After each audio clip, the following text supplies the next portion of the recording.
ఓం సద్గురు శ్రీ మహా అగస్త్యాయ నమో నమః. మణిపూరక చక్రమును గురించి సద్గురు మహా అగస్త్యుల వారు అందించిన అనుగ్రహ భాషణం. ఈశ్వరుని మహాకాంతికి నమస్కరించి మహా అగస్త్యుణ్ణి మాట్లాడుతున్నాను. ప్రతి ఒక్క మానవ ఆత్మ సంపూర్ణ ముక్తిని పొందాలి అన్నదే నా యొక్క ఆకాంక్ష. ఆకాంక్ష అనేది వేరు, ఆశ అనేది వేరు. ఆకాంక్ష అనేది ఆత్మ నుండి వెలికి వచ్చేది, ఆశ అనేది ప్రాణము నుండి వెలికి వచ్చేది. ఆకాంక్ష అనేది ఇతర ప్రాణులను ఉద్ధరించుటకు సహాయపడును. ఆశ అనేది సొంత అవసరాలకు సంబంధించినది. ఆశ అనేది పేరాశగా మారినట్లుగానే ఆకాంక్ష అనేది మహత్వకాంక్షగా కూడా రూపొందును. శ్రీ హయగ్రీవ మహర్షుల వారు మహత్వకాంక్షతోనే వేదములను కాపాడుతూ వస్తున్నారు. అంతరిక్ష కులము ఆత్మలు నిలవ చేసుకొని ఉన్న అయస్కాంత శక్తి అనబడు కాంతి శక్తులే వేదములు అను శబ్ద రూపంలో నిలిచి ఉంటున్నవి, కాంతి రూపములో కూడా నిలిచి ఉంటున్నవి. మహత్వకాంక్షతో వేదములు అను ఉన్నత కులము ఆత్మల అతీత కాంతి శక్తులను శ్రీ హయగ్రీవుల వారు యుగయుగములుగా కాపాడి రక్షిస్తూ ఉన్నారు. ఆదిపరాశక్తి శక్తులు కూడా వేద శబ్దములలోనే నిక్షిప్తం అయి ఉన్నవి. దీనిని బట్టి ఏమి తెలియచున్నది? ఈ ప్రపంచ ప్రయోజనాన్ని పరిగణనలోకి తీసుకొని సంతోషముగా దానిని స్వీకరించి దానినే తన మహత్వకాంక్షగా తీసుకొని అత్యున్నతమైన కార్యనిర్వహణ చేసే హయగ్రీవులే ఒక ఉన్నతమైన కాంతి కాగలరు. మానవుల దేహములలో ఉండే చక్ర శక్తులను శుద్ధి చేయు అత్యున్నతమైన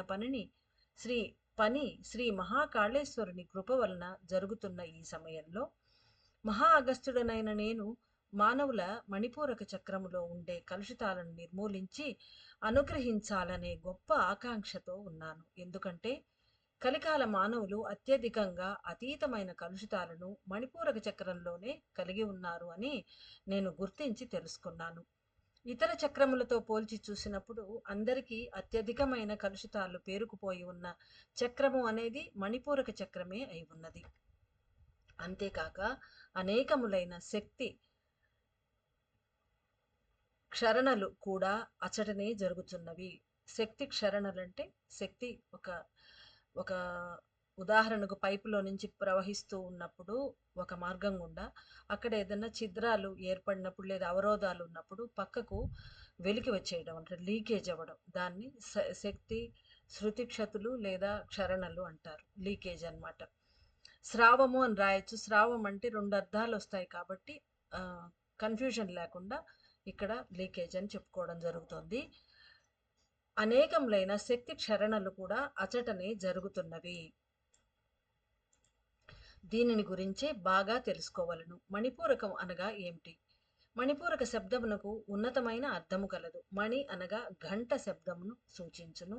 పూరకం అనగా పూర్ణమైన అహం అను అర్థమును సూచించును. మణిపూరకం అనేది మణి అనగా పూసలతో కూడిక, పూర్ణ కూడిక, అహం అను అర్థాన్ని ఇచ్చును. ఇక్కడ కొంచెం చెప్పుకోవాలి. మణిపూరకం అంటే ఒక అర్థమేమో మణి అంటే గంట శబ్దము, పూరకం అంటే పూరకం అది పూర్ణ అహం అంటే సంపూర్ణమైన నేను అనే అర్థాన్ని చెప్తోంది.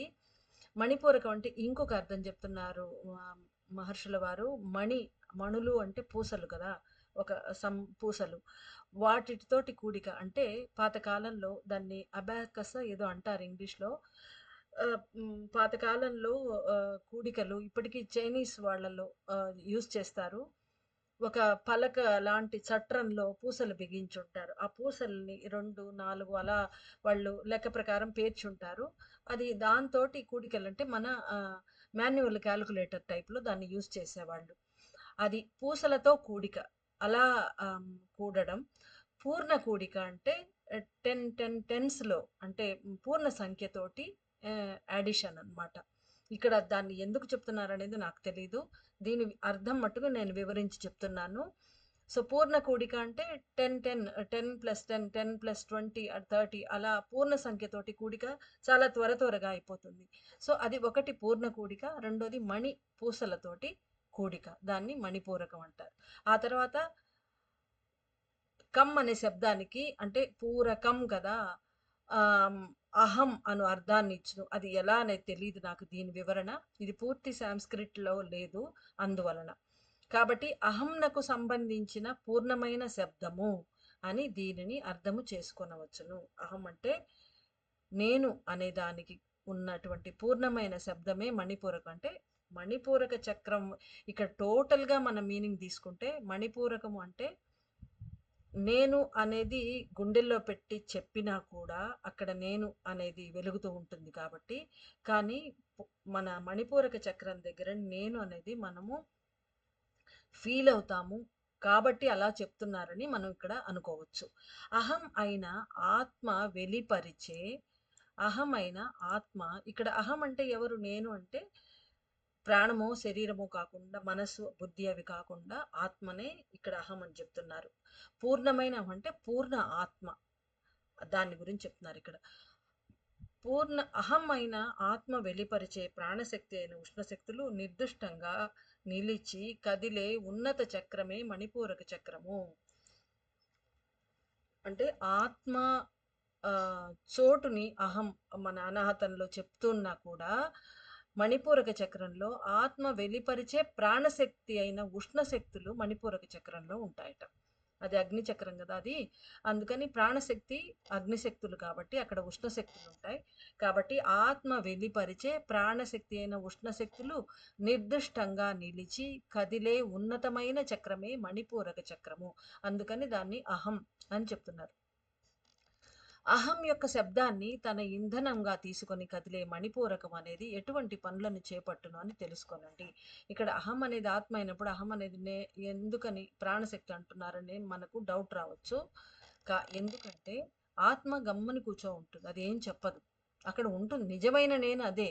కానీ ఇక్కడ మనం పని చేసుకునేదానికి, జీవితం గడిపేదానికి నేను అని చెప్పాలంటే అది ప్రాణశక్తే చెప్తుంది. చెల్లించే శక్తి మాత్రమే చెప్తుంది. కాబట్టి ఇక్కడ ఆ మణిపూరక చక్రంలో ఉండే ప్రాణశక్తిని అహం శబ్దంగా ఇక్కడ యూజ్ చేస్తున్నారు. అలా మనం అనుకోవాలి. అహం యొక్క శబ్దాన్ని తన ఇంధనంగా తీసుకొని కదిలే మణిపూరకము అంటే ఆ ఉష్ణశక్తులు అంటే ప్రాణశక్తి. దాన్ని ఇంధనంగా తీసుకొని మణిపూరక చక్రం కదులుతుందట. అంటే పనిచేస్తుంది. ఇది ఎటువంటి పనులను చేపట్టును అని తెలుసుకొనండి. ఒక మనిషి యొక్క మణిపూరకమే అతని ముక్తి స్థితిని తీర్మానించును. ఎందుకంటే కాంతిని శబ్ద రూపంలో స్వీకరించుట అనేది ఒక ఉన్నతమైన కళ. కాంతిని శబ్దముగా విడగొట్టి తీసుకొనుట అనేది ఉన్నతమైన విషయమే. సూర్యుడి నుంచి కాంతి వస్తున్నప్పుడు దాంట్లో నుంచి శబ్దాన్ని విడిగా విడగొట్టి అంటే ఈ చక్రాలన్నీ ఒక్కోటి ఆ పని చేస్తాయన్నమాట. సో కాంతి నుంచి శబ్దాన్ని విడగొట్టే పని. అది ఒక ఉన్నతమైన కళ అంటున్నారు. ఈ మణిపూరక చక్రశక్తులే ఆ కళని నిర్దిష్టముగా వెలికి తెచ్చును. కాంతిని పూర్ణ శబ్దముగా మార్చవలను అంటే ఒక అణువును విడగొట్టవలను లేదా విచ్చిత్తి చేయవలను.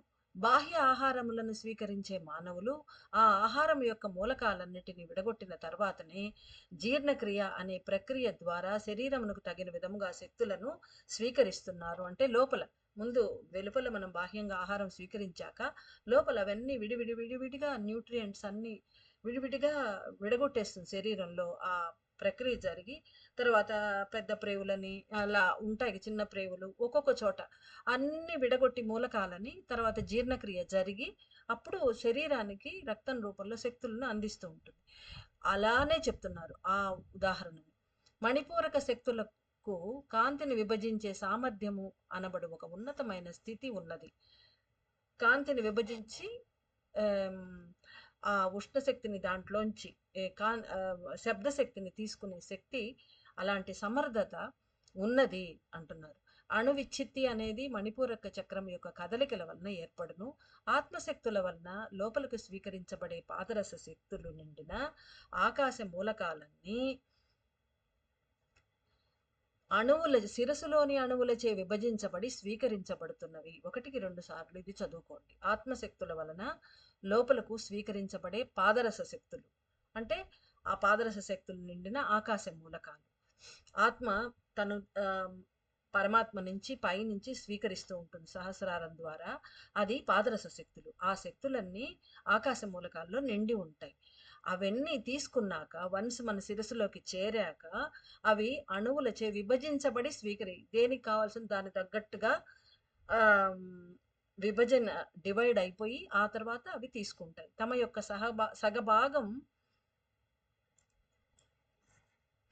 యొక్క సగభాగం శక్తులను శరీరమునకు పంచుతున్న శిరస్సులోని శక్తి పీఠ అణువులు అనే ప్రాణశక్తి ఉన్నతమైన ఆకాశ మూలకాలని యథాతథంగానే శరీరానికి పంపించును. శిరస్సులో ఉండే శక్తి పీఠ అణువులు తనలో సగభాగం శక్తిని శిర శరీరానికి పంచుతాయి. అవి అంతకుముందు మెసేజ్లో మనం చదువుకున్నాం. ఆ ప్రాణశక్తి ఏం చేస్తుందంటే ఉన్నతమైన ఆకాశ మూలకాలని యథాతథంగానే శరీరానికి పంపించును. అంటే మొదట అదే విధంగా పంపిస్తుందట. అంతకుముందు మనకు టూకీగా చెప్పున్నారు. అది దాన్నంతా మార్చి అందిస్తుందని. ఆ మార్చేది అమ్మే, ఆదిశక్తే కానీ వేరే చక్ర రూపంలో చక్ర దేవతగా మారుస్తుంది. అదే ఇక్కడ చెప్తున్నారు. అక్కడ స్థూలంగా చెప్పారు. ఇక్కడ సూక్ష్మంగా వివరించి చెప్తున్నారు. మొత్తానికి అమ్మే వాటిని విడదీసి ఇస్తుంది. యథాతథంగా ఇస్తే మన శరీరం తట్టుకోలేదు. ఇవన్నీ మనం వినున్నాం, చదివున్నాం. ఇక్కడ ఏం చెప్తున్నారు? యథాతథంగా శరీరానికి పంపించేస్తుందట ప్రాణశక్తి.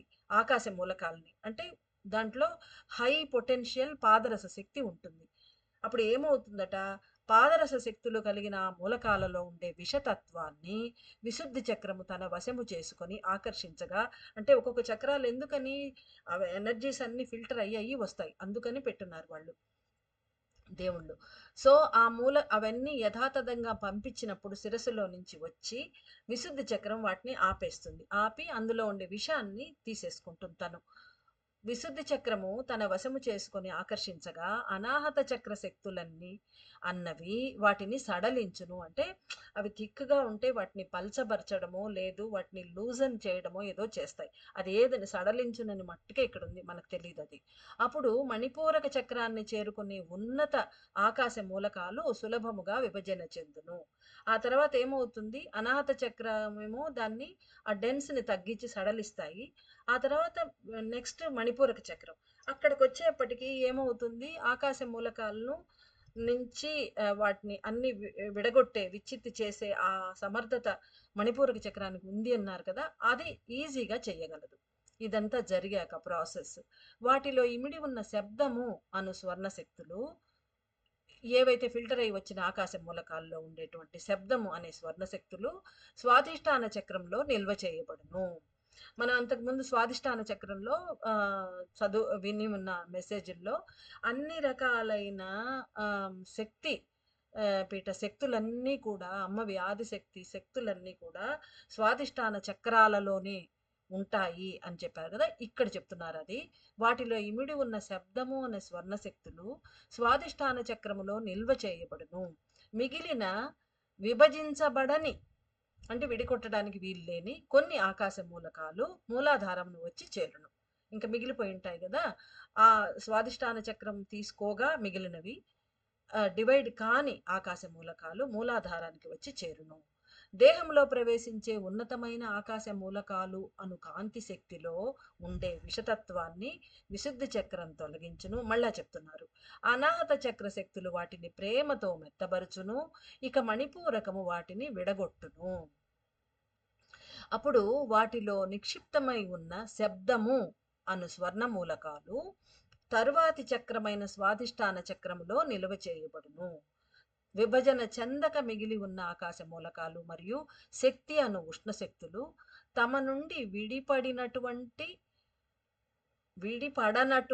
ఆకాశ మూలకాలు మూలాధారమును చేరుకొను.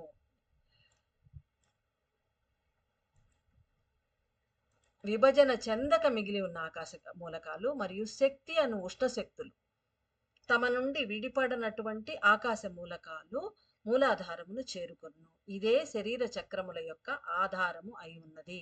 ఆధార చక్రం అయి ఉన్నది అంటే మూలాధారం. మణిపూరక చక్రము అనేక విధముల కలుషితములను కలిగి ఉన్నందున నేను దానిని శుద్ధి చేసి అణు విచ్ఛిత్తులు శరీరములో సక్రమముగా జరుగుటకు సహాయపడతాను. అణు విచ్ఛిత్తులు అంటే స్ప్లిట్ చేయడాలు, అలా చేసి వాటిని విడగొట్టడాలన్నమాట. అనేక ఆశలు, అవసరాలు నెరవేరాలి అంటే అణు విచ్ఛిత్తి అనేది త్వరితముగా జరగవలెను. తద్వారా శక్తులు కూడా పెరగవలెను. వస్తు సంపదపై మోహము, అనేది మానవులకు అధికముగా ఉండుటకు మూల కారణము మణిపూరక చక్రము సక్రమముగా పనిచేయక ఉండుట వలననే అని తెలుసుకోవాలి. దానిలోని కలుషితాలను నిర్మూలించినచో అణువిచ్చిత్తి అనబడు ఆకాశ మూలకాల విచ్చిత్తి దేహములో సక్రమముగా జరుగును. దానివలన భౌతిక జీవనమునకు కావలసిన సంపద పెరుగును, స్వర్ణ శక్తులు పెరుగును, మూలాధారం కూడా ఆకాశ శక్తులను పొంది శక్తివంతమగును, స్వాదిష్టాన చక్రము కూడా సరిచేయబడును. స్వాదిష్టానములో నిలువ చేయబడిన స్వర్ణ శక్తులు మరింతగా వృద్ధి చెందాలంటే మణిపూర శక్తులు సమలేఖనం కావాలి. అనుగ్రహము సంపద ఒకటిగా పెరుగును. ఒక మానవుని దేహంలో ఉన్న 175 మణిపూరక చక్రములు నాచే సరిచేయబడును. మనం ఒక్క మణిపూరక చక్రం అనుకుంటూ ఉండేవాళ్ళం. ఇప్పుడు 175 చెప్తున్నారు సంఖ్య స్వామి. అప్ప శివుని శక్తులైన ఆకాశ మూలకాల నుండి శక్తి యొక్క శక్తులైన స్వర్ణ ఇంధనములను విడదీయ శక్తులను కలిగిన నేను మరల శివశక్తి శక్తులను ఒకటిగా కలిపే కార్యమునే యుగమార్పు పనిగా చేపట్టి ఉన్నాను. ఇప్పుడు 175 మణిపూర చక్రములు నేను సరిచేస్తాను అంటున్నారు అగస్త్యుల వారు, మహా అగస్త్యుల వారు. శివుని శక్తులైన ఆకాశ మూలకాల నుండి, అంటే సృష్టి జరిగినప్పుడు శివుడి శక్తుల నుంచి శక్తి యొక్క శక్తులు విడిపడి అది ప్రాణశక్తిగా మన శరీరంలో మనుషుల దేహంలో పనిచేస్తుంది, ప్రకృతిగా విస్తరించింది. సో అలా శివుడి యొక్క శక్తులైన ఆకాశ మూలకాలు వాటి నుండి శక్తి యొక్క శక్తులైన స్వర్ణ ఇంధనములను విడదీయు శక్తులను కలిగిన నేను అందులో నుంచి ఆకాశ మూలకాల్లో నుంచి స్వర్ణ ఇంధనాలని స్వర్ణ శక్తుల్ని అంటే అమ్మ యొక్క శక్తుల్ని విడిగా చేయగలడట అప్ప. అలా చేయగలిగిన నేను మరలా శివశక్తి శక్తులను ఒకటిగా కలిపే కార్యమునే, అంటే ఆయన చేసే శక్తి యాగాలు అవన్నీ కూడా యుగమార్పు పనిగా చేపట్టి ఉన్నాను. వాళ్ళని కలిపే పని ఇప్పుడు చేస్తున్నాడు అప్ప. ఇప్పుడు మనం చేసేది, మనం 108 రోజులు చేసింది కూడా అదే. మణిపూరకం అనేది నీటి మూలకాలను వాయు మూలకాలను తోడుగా తీసుకొని తద్వారా అణువులను విచ్చిత్తి చేసి అగ్నిశక్తులను వెలికి తీసుకొస్తున్నది.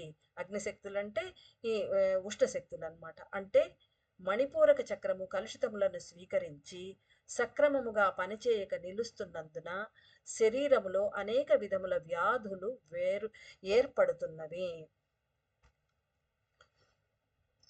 లోపల వెలుపల అనుగ్రహ సంపద మరియు వస్తు సంపదలలో అడ్డంకులు ఏర్పడుతున్నవి. అంటే ఇది మణిపూరక చక్రం క్లీన్ కాకపోతే ఈ వ్యాధులు వస్తాయి. మనకు రావాల్సిన సంపద న్యాయంగా, అంటే ఈ జన్మలో మనం పొందగలము అనుకున్న సంపదలు వస్తువులు ఏవి మనం అనుభవించలేకుండా పోవడానికి కారణం మణిపూరక చక్రంలో ఉంటే అడ్డంకులే. వ్యాధులు కూడా దాని వల్లనే వస్తాయి అని చెప్తున్నారు అప్ప. ధనురాసనం అనే యోగ క్రియ మణిపూరక చక్రాన్ని శుద్ధి చేయుటకు ఎలా సహాయపడును అని తెలుసుకోనండి. ఒక విల్లును తీసుకొని సంధించబడు అంబు అనగా బాణము మాత్రమే ఒక పండును విడగొట్టగలదు. అంటే ఏదైనా ఒక పండు ఉంటే దాన్ని పగలగొట్టి విడగొట్టి రెండుగా చేయడము, ముక్కలుగా చేయడానికి ఒక బాణం తీసుకొని విల్లులో నుంచి సంధించినప్పుడు అది చేయగలదు. ఒక మనిషి శిరస్సును చీల్చుటకు కూడా అంబు ఉపయోగపడుతున్నది. అంటే ఈ విధంగా దేన్నైనా విడదీయడానికి ఉపయోగపడుతుంది. లక్ష్యమును తెలుసుకొని సంధించబడే అంబు దేనినైనా విచ్చిత్తి చేయగలదు. అంటే ఇక్కడ మన అణువిచ్చితి జరగాలి కదా, తద్వారా మణిపూరక చక్రం శుద్ధి అవుతుంది. కాబట్టి ధనురాసం అనే యోగ క్రియ ఏ విధంగా మణిపూరక చక్రాన్ని ఎలా శుద్ధి చేయగలదు అనే దానికి ఉదాహరణగా ఇవి చెప్పారు. లక్ష్యం తెలుసుకొని సంధించబడే అంబు బాణము దేనినైనా విచ్చిత్తి చేయగలదు. కావున ధనురాసనం ద్వారా మణిపూరక చక్రంలోని కలుషితాలు నిర్మూలమగును. నాభి ప్రాంతమును ఒత్తిడి చేయటం వలన చేతులు కాళ్ళు పెనవేయట ద్వారా విల్లు నుండి అంబు సంధించబడినట్లుగా, అంటే బాణము సంధించబడినట్లుగా అనేక శక్తులు శరీరంలోనికి ప్రవేశపెట్టబడును. అంటే మనం బోళ్ళ పడుకొని చేతులు కాళ్ళు వెనక్కు వంచి రెండింటిని పెనవేస్తాం, మళ్ళీ వదిలేసి మళ్ళీ పెనవేస్తూ ఉంటాం ఆ ధనురాసనంలో. సో అలా చేస్తున్నప్పుడు మన నాభి ప్రాంతం ఒత్తిడికి గురి అవుతుంది, బొడ్డు నేల మీద. సో ఇలా జరుగుతున్నందువలన అనేక శక్తులు విల్లు నుండి బాణం సంధించినట్లుగా శక్తులు శరీరంలోనికి ప్రవేశపెట్టబడతాయంట. నేరుగా సూటిగా శరీరంలోకి ఈ ధనురాసనం వల్ల వెళ్తాయి. దీని వలన దేహంలోని మణిపూరక చక్ర కలుషితాలు తొలగిపోవును. అంటే టైమ్ టు టైమ్ మనం 6 నుంచి మొదలయ్యి 2 గంటలకు ఒకసారి వేరే వేరే చక్రాలు శక్తులు ఆకాశం నుంచి తీసుకుంటూ ఉంటాయి. ఆ శక్తులు మణిపూరక చక్రంలోకి ఈ ధనురాసనం వల్ల ప్రవేశపెట్టబడతాయి అని ఎక్స్‌ప్లెయిన్ చేస్తున్నారు మనకు. ఆకాశ మూలకాలలోని ఉన్నత ప్రాణవాయువు యొక్క మూలకమును విచ్ఛిత్తి చేయుట ద్వారా దాని నుండి ఉష్ణ శక్తులు వెలికి వస్తున్నవి. కావున ఈ కార్యమును చేయుచున్న ఉన్నత ఇంధనము వలనే నేను మానవ దేహంలో పనిచేయుచున్నాను.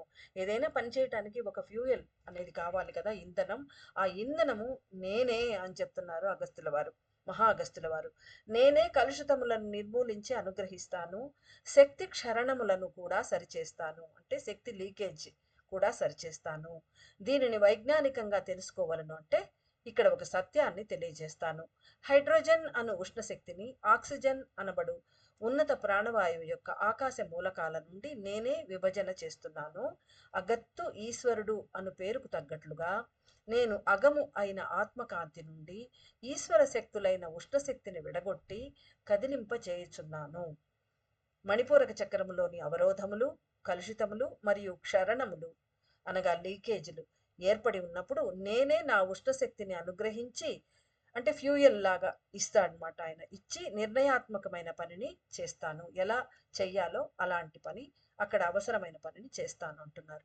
యోగాసనములు వేయినప్పుడు, ధ్యాన ప్రక్రియలు చేయనప్పుడు కలుషితములు తొలగి మణిపూరక చక్రము సక్రమముగా పనిచేసి ఆకాశ మూలకాలైన అణువులు విచ్ఛిత్తి చెంది ఉన్నతంగా పనిచేయును. దీనివలన కలిగే ప్రయోజనమేమి తెలుసుకొనండి.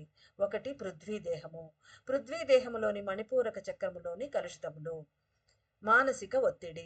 తన వద్ద లేని ధనము, వస్తువులు, గౌరవము, సౌందర్యము, శక్తి మరియు సమర్థత మొదలైన వాటి వలన వచ్చే ఆందోళన వలన ఏర్పడే మానసిక ఒత్తిడి.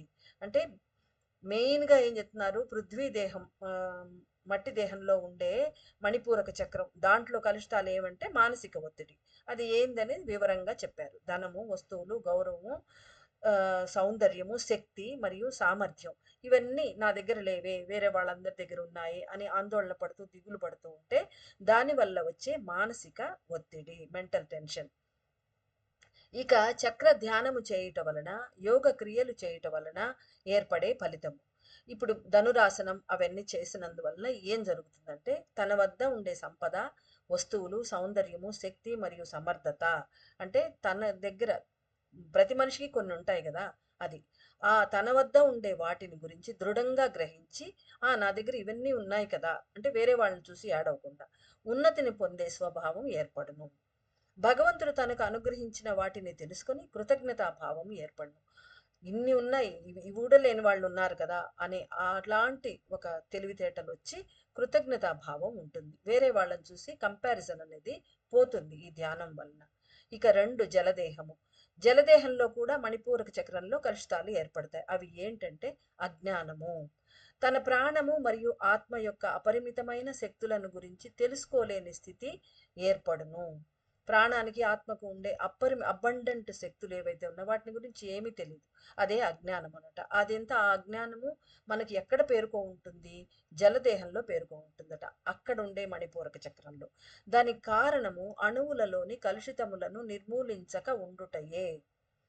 చక్ర ధ్యానము చేయటం వలన, యోగ క్రియలు చేయటం వలన ఏర్పడే ఫలితములు.